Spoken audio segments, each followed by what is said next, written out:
You are lost.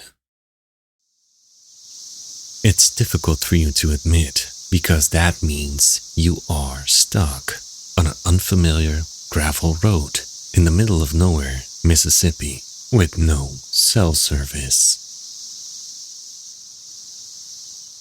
The only thing that lights your way are headlights. From your old pickup truck, there's no sign of civilization aside from the occasional beer bottle left in the ditch and the reflection of deer's eyes off into the woods. Nobody wants to be in this situation. Least of all, you. But you have no choice.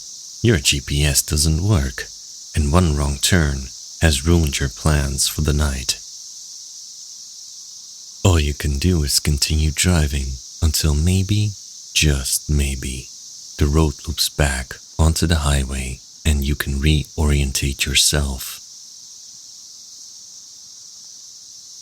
You can't have strayed too far away from the route to your house. At least you hope so. You drive slow, leaning forwards in your seat and white-knuckling the steering wheel. The low rumble of your engine, the crunch of gravel under your tires, and the blaring cicadas make the hairs on your arm stand up. One wrong move could wrap your car around a tree out here, where nobody would find you for days.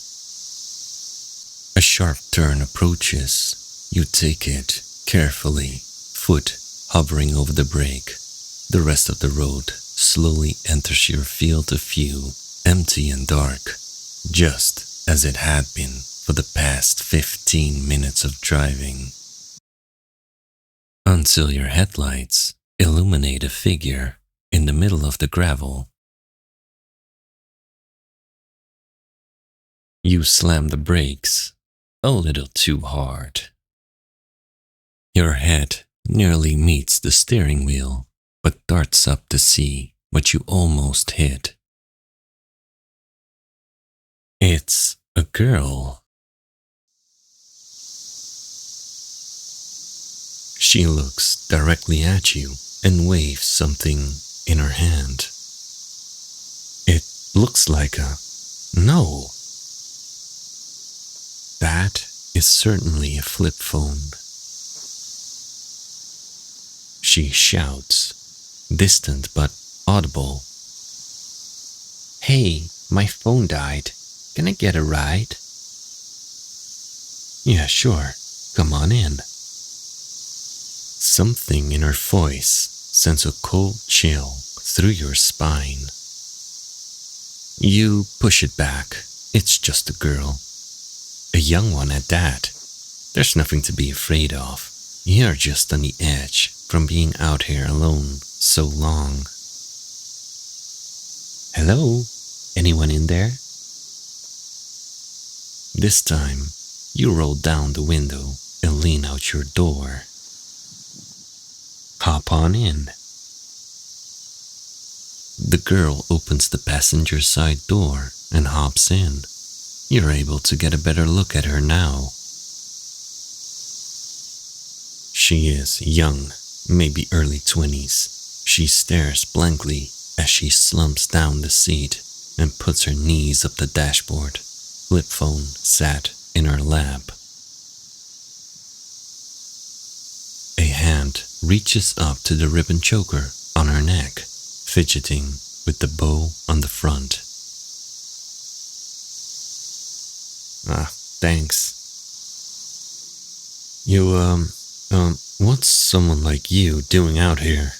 Ain't exactly safe for a girl to be out this late." "I live out here." Okay. What exactly were you doing walking out here?" "Heading home."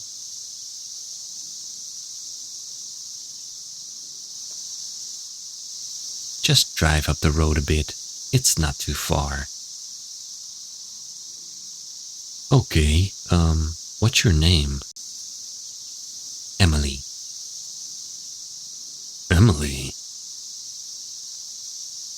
Grierson. You take your foot off the gas and creep back down the road. After a few minutes, you clear your throat, intending to make polite conversation. So, what's with the, flip phone? Her demeanor turns cold. She glares daggers at you. What about it? It's just, it's kinda outdated, ain't it? Oh, sure. I'm so lame for not owning a BlackBerry or something. That's not what I. Sure. Maybe polite conversation was a mistake. Hey, stranger. Can I ask you a question? Sure. Do you like it here? What? Do you like it here? Like this town, you do live around here, right? I do. I live here. And I don't, honestly. It's just boring. When it ain't boring, it's sad. There's more dead here than living. It feels like a damn state stuck in the 1930s. So, why stay?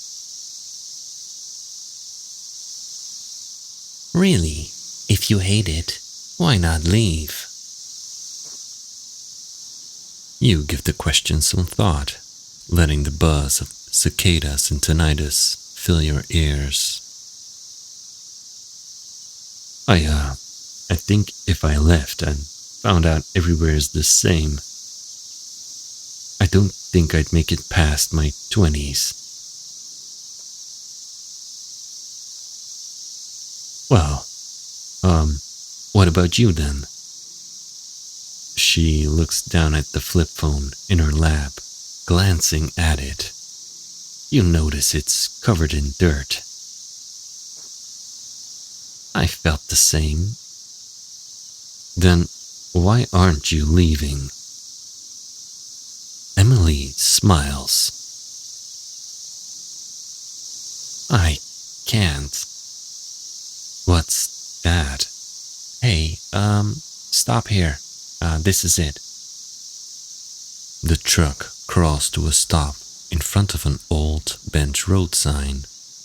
A few feet off the gravel, the ground drops off. A massive holler covered in pine trees in Kutso sits below, 100 feet downwards. At the foot of the sign, a collection of white flowers is laid out. There are a few bundles of them that are wilted and old, but even more freshly placed. Are you sure this is... She hops out of the truck. Before you can get another word in, she walks around the front and stands next to the road sign, right at the edge of the cliff.